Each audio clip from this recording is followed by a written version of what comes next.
we are going to start off our discussion with the basic concepts of transport.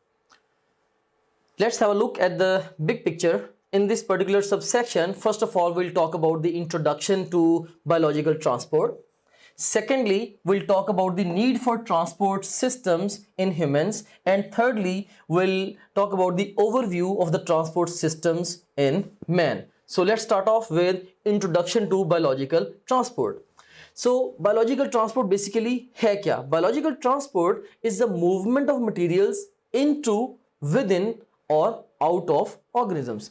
So ये basically biological transport ये materials की movement है into यानी कि organisms के अंदर, विद इन उनके अंदर रहते हुए, बाहर से ऑर्गेनिजम्स के अंदर मीन इनटू, विद इन उनके अंदर रहते हुए, और आउट ऑफ द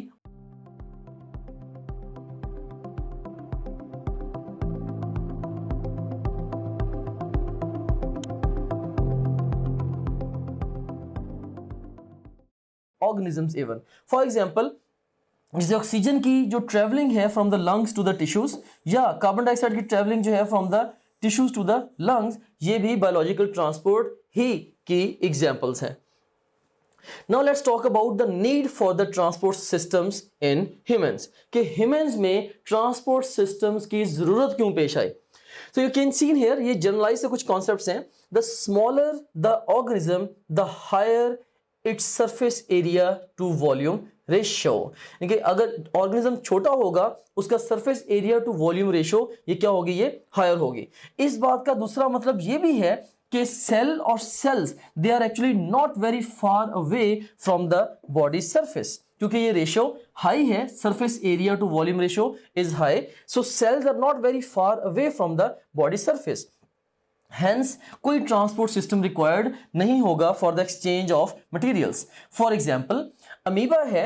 अब अमीबा के अंदर जो न्यूट्रिएंट्स हैं, फॉर एग्जांपल ऑक्सीजन है या फूड वगैरह है, और इस तरह से जो वेस्ट प्रोडक्ट्स हैं, फॉर एग्जांपल कार्बन डाइऑक्साइड है, they can diffuse simply into और out of the cells from the surroundings. Just imagine करें, जैसे हमारे पास अगर ये एक फर्ज करें कि अमीबा है, इसकी surface area to volume ratio, surface area to volume ratio ये काफी ज्यादा है. यानी कि अगर जस्ट ये एक ही सेल है और वो तकरीबन सारा सेल, वो सारे के सारा सेल एक्सपोज्ड है टू द आउटर एनवायरनमेंट, तो इसका surface area to volume ratio ये प्रीटी हाई है. सो इस surface area to volume ratio high होने का मतलब ये है कि ज्यादा सेल्स सरफेस पे एक्सपोज्ड है, राइट. या अगर एक सेल है तो वो सेल पूरा सरफेस के साथ से एक्सपोज है, जैसे कि अमीबा के केस में, राइट. सो अगर सेल सरफेस के साथ एक्सपोज होगा तो अगर इसने फूड लेनी है तो डायरेक्टली एनवायरनमेंट से इसने ले लेनी है, लेकिन जैसे इसका सराउंडिंग वाटर है वहीं से इसने ऑक्सीजन ले लेनी है, वहीं से इसने फूड भी ले लेनी है, और इसके जो वेस्ट हैं इसने डायरेक्टली सराउंडिंग वाटर को दे भी देना है. फॉर एग्जाम्पल, अगर कार्बन डाइऑक्साइड है या अदरवाइज जो वेस्ट हैं, it will release directly to the environment, right. So अब स्मॉलर ऑर्गेनिज्म में, इस जैसे अमीबा में, कोई ट्रांसपोर्ट सिस्टम की जरूरत नहीं है. इसके बरक्स जो दूसरी सिचुएशन है वो क्या है कि जो लार्जर ऑर्गेनिजम्स होते हैं, राइट, उनके अंदर जो surface area to volume ratio है this is low, right. So उनके अंदर आप ये कह रहे हैं सरफेस एरिया और वॉल्यूम की जो रेशियो है ये लो है. Surface area to volume ratio low होने का मतलब क्या है कि जो सेल है या सेल्स हैं they are actually very far away from the body surface, right. जिसका मतलब यह है कि अगर हमने बॉडी के सारे सेल्स तक अगर फूड पहुंचानी है और वहां से वेस्ट को रिमूव करना है, we have to have some sort of system, and of course that system is going to be the transport system, right. So you seen here, the larger the organism, the smaller its surface area to volume ratio, which means cells are very far away from the body surface, hence transport system is required for exchange of materials. जैसे कि human beings में और even trees में, जो कि sometimes even 100 metre से भी टाल होते हैं, सो उनके लिए प्रॉपरली हमें ट्रांसपोर्ट सिस्टम रिक्वायर्ड होंगे, राइट.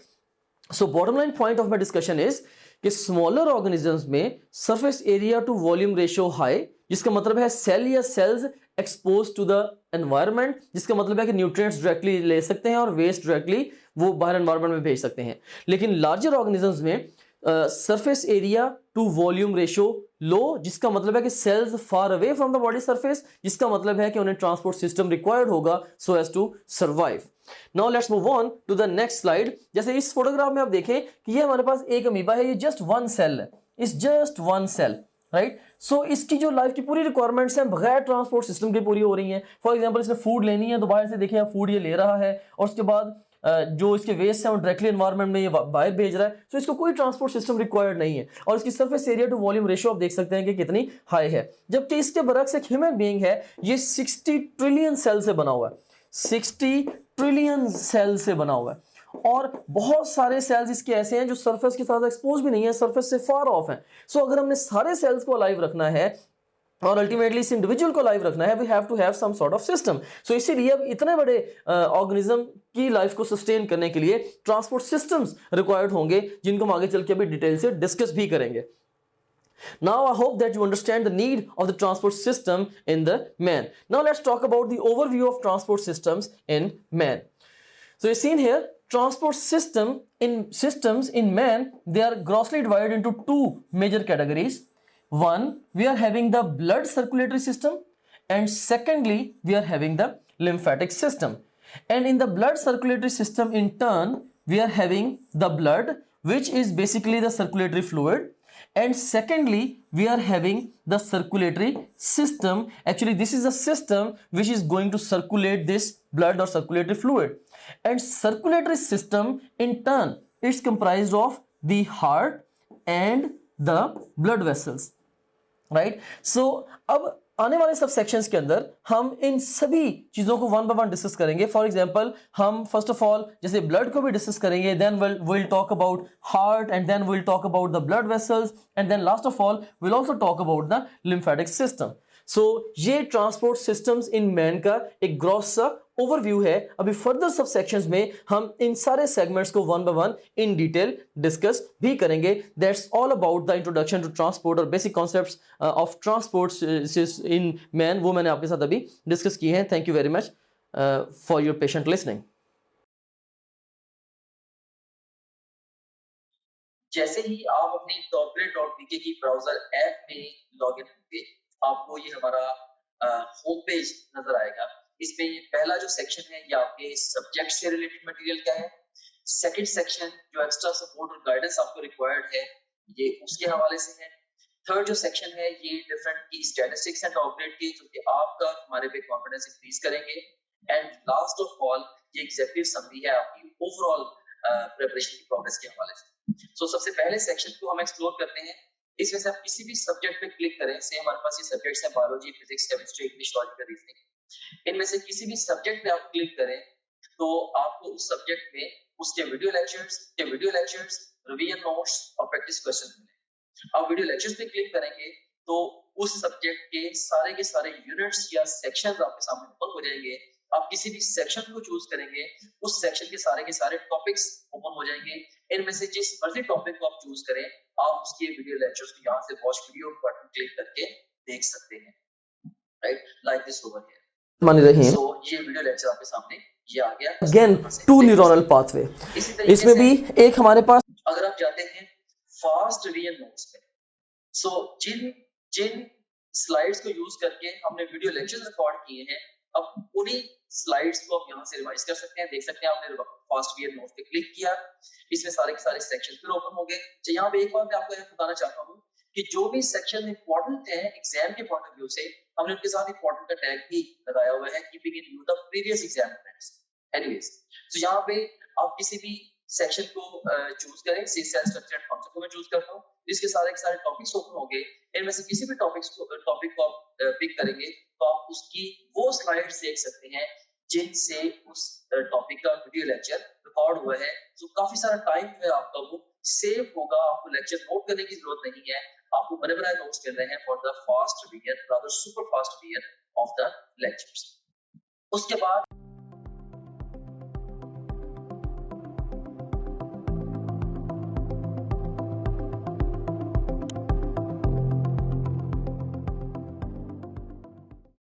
हमारा जो मोस्ट इंपॉर्टेंट फीचर है या टीचिंग टूल है, that is our question bank. So अगर हम प्रैक्टिस क्वेश्चंस पे जाते हैं तो इसमें हम देखें कि आप डिफरेंट तरीके से टेस्ट दे सकते हैं। सो आप जैसे मर्जी माइंड में डिफाइन कर लें कि आपने किसी एक टॉपिक का टेस्ट देना है, या एक चैप्टर का, एक यूनिट का, क्वार्टर सिलेबस का, हाफ सिलेबस का, फुल सिलेबस का, जो मर्जी सिलेबस आप डिफाइन कर लें। उस डिफाइंड सिलेबस में से 20 तरीकों से आप टेस्ट दे सकते हैं। कैसे? जैसे जो भी सिलेबस आपके माइंड में डिफाइंड है, आप चाहें तो उस सिलेबस के हमारे पास जो अवेलेबल ऑल क्वेश्चन उनका टेस्ट दे सकते हैं, या जो आपने टॉपलेट.डीके पे आप प्रैक्टिस करते रहे हैं, तो आप चाहते हैं कि आपने दोबारा may be second third time आप टेस्ट दे रहे हैं, आप चाहते हैं कि मेरे पास सिर्फ और सिर्फ उस सिलेबस के अनसीन क्वेश्चन का टेस्ट आए, आप वो भी दे सकते हैं। इसके अलावा इनकरेक्ट क्वेश्चन के टेस्ट देते हुए जो सवाल आपके गलत हुए थे, आप उन गलत सवालों का टेस्ट अलग से क्रिएट कर सकते हैं। जैसे अगर आपने फिजिक्स के 20 टेस्ट दिए हैं, उनमें से आपका कोई मे बी आपके कोई 30 क्वेश्चन रॉन्ग हुए थे, उन 30 रॉन्ग क्वेश्चन का इकट्ठा टेस्ट भी आप क्रिएट कर सकते हैं। और इसी तरीके से जो जिन क्वेश्चन को आपने टेस्ट के दौरान बुकमार्क किया है, तो उनका टेस्ट कॉल कर सकते हैं। जो टेस्ट आपने अटेम्प्ट किए थे क्वेश्चन, उनका टेस्ट कॉल कर सकते हैं, अनअटेम्प्टेड का, और इवन यानी कि टेस्ट देते हुए आपने जिनको अटेम्प्ट किया था और टेस्ट देते हुए जिनको आपने अटेम्प्ट नहीं किया था, ये अनसीन से डिफरेंट है। अनसीन का तो मतलब ये है कि वो टेस्ट में कभी आए ही नहीं आपके। इसके अलावा आप देख सकते हैं कि इवन पास्ट क्वेश्चन का बहुत बड़ा पूल यहाँ पे मौजूद है। अगर हम गौर करें, देखेंगे ई कैट के, नम्स के, NMD CAT, AKU, MD CAT Punjab के और ईटा केपीके के, ये इवन जो पीएमसी के जो सैंपल पेपर्स हैं, उनके टॉपिक वाइज पास्ट क्वेश्चन देखिए यहाँ पे मौजूद है ओवरऑल। अब किसी भी टैब पे क्लिक करें, सारे के सारे एक्चुअल पास्ट क्वेश्चन है वो आ जाएंगे। ऑफ कोर्स ये सारे के सारा बड़ा इंपॉर्टेंट टूल है, क्योंकि पूरे पाकिस्तान से बड़े मेन एग्जामिनर्स ने, बड़े सीनियर एग्जामिनर्स ने ये डेवलप किया होगा। एनीवेज, इसमें से किसी भी आप टॉपिक को चूज करें, से मैं यहाँ पे सारे टैग्स को चूज कर लेता हूँ, तो हमारे पास ये सारे के सारे टॉपिक्स आ गए। इनमें से किसी एक टॉपिक को मैं चूज करूँ, या एक सेक्शन को, या मैं मल्टीपल सेक्शन को चूज करूँ, तो मैं उसका टेस्ट दे सकता हूँ। से मैंने 2 सेक्शन चूज किए, इसमें से सेम है कार्बोहाइड्रेट्स और प्रोटीन्स, इनका टेस्ट देना चाहता हूँ, या ओवरऑल मैं सारे सेक्शन का टेस्ट देना चाहता हूँ, वो मैं दे सकता हूँ। या मैं डिफाइन करूंगा, मे बी जी मैंने 50 एमसीक्यू का टेस्ट देना है, तो ये 50 एमसीक्यू का टेस्ट आपके सामने ये क्रिएट हो गया। सो ये आपके सामने आ गई है जी टेस्ट की स्क्रीन, जिसमें आप देख सकते हैं कि ये ईटा केमिकल का पास्ट क्वेश्चन है, ये स्टेटमेंट है, ये ऑप्शंस है। इसमें ओवरऑल ये देखिए कि इसमें अगर आपने पिक किया तो आपका ये करेक्ट आंसर भी सामने आ गया। अगर आप इसकी एक्सप्लेनेशन देखनी है तो वो भी आप देख सकते हैं। इसके अलावा ये क्वेश्चन वेरीफाइड है बाय आवर टीम, इसको अगर आप चाहें बुकमार्क कर सकते हैं। इस क्वेश्चन से रिलेटेड डिफरेंट स्टैट्स यहाँ पे आ रहे हैं वगैरह वगैरह। यहाँ से आप नेक्स्ट क्वेश्चन पे जा सकते हैं, जरूरत पड़े तो आप यहाँ से प्रीवियस क्वेश्चन पे जा सकते हैं, और फिर अल्टीमेटली जब आप चाहें आप टेस्ट को फिनिश करके इवन रिजल्ट को भी व्यू कर सकते हैं। ऑलराइट, सो इस तरह से ये टेस्ट आपने इसको रिजल्ट को व्यू कर लिया। एनीवेज, इसके बाद अब हम चलते हैं दोबारा अपने होम पेज की तरफ। सो आप किसी भी जितने भी आपका सब्जेक्ट्स हैं, बायोलॉजी, फिजिक्स, केमिस्ट्री, इंग्लिश और लॉजिकल रीजनिंग, इन सब सब्जेक्ट्स के आप वीडियो लेक्चर्स, वीडियो नोट्स और अनलिमिटेड एमसीक्यू प्रैक्टिस यहाँ से कर सकते हैं। जितने भी आप प्रीवियस टेस्ट जो भी टेस्ट आपने दिए होंगे, अगर आप प्रीवियस टेस्ट पे क्लिक करेंगे वो सारे टेस्ट आपके यहाँ पे आ रहे होंगे। इसके अलावा जो आपकी जो ओवरऑल प्रोग्रेस है उसकी जो डिटेल है वो सारी की सारी यहाँ पे आ रही है। डिफरेंट सब्जेक्ट में आप कैसे जा रहे हैं, डिफरेंट सब्जेक्ट्स में, डिफरेंट चैप्टर्स में और डिफरेंट टॉपिक्स में आप कैसे जा रहे हैं, वो सारी की सारी डिटेल यहाँ पे आ रही है। इसके अलावा फुल लेंथ पेपर्स हैं जो कि जस्ट लाइक रियल एग्जाम है। यहाँ से किसी भी फुल लेंथ पेपर को किसी भी टाइम पे लॉन्च कर सकते हैं, अपनी तरीके शुरू पे या इवन मिड सेशन में जाके नियर द एग्जाम आप इन एफएलपीस को जब चाहे आप अटेम्प्ट कर सकते हैं। उसके बाद फिर सपोर्ट मटेरियल है, इसमें इनको वीडियो रिव्यूज हैं, डिफरेंट स्टूडेंट्स हैं जिन्होंने टॉप ग्रेड से पढ़ा, वो आपको गाइड कर रहे हैं। हमारे सिस्टम के हवाले से भी, ओवरऑल तैयारी के हवाले से भी आप उन बच्चों से गाइडेंस ले सकते हैं। इसके अलावा हमारे ये टेस्टिमोनियल्स हैं जो पूरे पाकिस्तान में हजारों स्टूडेंट्स हमसे पढ़ रहे हैं, वो हमारे बारे में क्या कहते हैं उसकी डिटेल यहाँ पे आप देख सकते हैं। इसके अलावा सिलेबस यहाँ पे गिवन है, अगर आप कंटेंट देखना चाह रहे हैं हमारे कोर्स का, वो सारे के सारे यहाँ पे ओवरऑल जो विजिबल है। And in addition to that study schedules बड़ा एक अहम फीचर है, अहम मॉड्यूल है। इसमें 90 डेज, 60 डेज, 30 डेज और इवन 50 डेज का एनएमटी कैट का स्केड्यूल मौजूद है। आप अपनी नीड के अकॉर्डिंगली जिस मर्जी स्केड्यूल को फॉलो कर सकते हैं, डिपेंडिंग अपॉन कि आप टाइम फ्रेम में किस जगह पे खड़े हैं। अगर आप एग्जाम, आपका एक महीने के बाद एग्जाम है, ऑफ कोर्स आप 30 डेज वाला प्लान फॉलो करेंगे। अगर आपके एग्जाम में 2 हफ्ते रहते हैं तो आप 15 दिन वाला प्लान फॉलो करेंगे एंड सो ऑन। सो इसमें हमने आपको ये बताया है, स्केड्यूल्स के अंदर ये गाइड किया है कि आपने गिवन टाइम को बेस्ट यूटिलाइज कैसे करना है। फिर इसके अलावा डाउनलोड्स का सेगमेंट है, जो भी डिफरेंट इंपॉर्टेंट कंटेंट है आपसे रिलेटेड, वो सारे के सारे आपको डाउनलोड्स में मिल जाता है। और इसके अलावा गाइडेंस वीडियोस काफी सारी इसके अंदर पड़ी हुई हैं, जो कि मैंने खुद रिकॉर्ड करके इसके अंदर डाली है।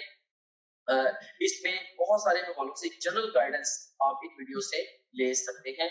सो ये था हमारे पास ये हमारे पास गाइडेंस वीडियोस का ये सेगमेंट था।